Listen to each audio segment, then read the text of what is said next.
And for a couple reasons. Number one, they have to be super valuable for the audience that is going to read them. So they want to be thoughtfully created to ensure that you're covering a topic well and yet structured in a way that really continues to capture their attention.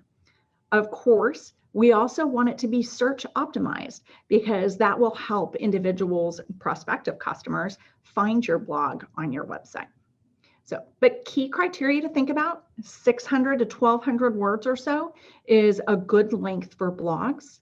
You also, from a structure perspective, want to think when you're writing it about utilizing headers, subheaders, maybe some bullet points in there, or a listing of, top 5 tips. So your paragraph header might be tip number 1, tip number 2, tip number 3, etc. In it, you also want to link out to at least one other non-blog asset of content, if possible. And here's why. You may have a wonderful prospect who's come to your website and is reading a blog or your blogs, but you're not going to know who they are. And with that, by including links to a gated oriented asset, it gives you the opportunity to capture their information when they go to download. Maybe it's an ebook or a white paper or a research report or something that is a little bit more meaty where it justifies being gated. But the goal is, again, if you link to these other assets, it's going to help you kind of increase the traffic to your site.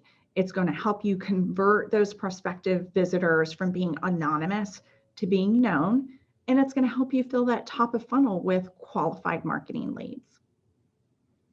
So overall, in addition to that link to an asset within your site, we also just recommend using a few links throughout the blog post. So they could link to maybe other blog posts or to third-party content links.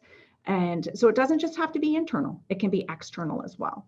So again, doing this really helps to drive traffic, not just within your blog or within your website, but around it kind of helps to establish some more credibility for your piece. And that also shows that that information was researched, thought out, and ultimately that you and your organization know what they're talking about, and then they'll keep coming back and reading more.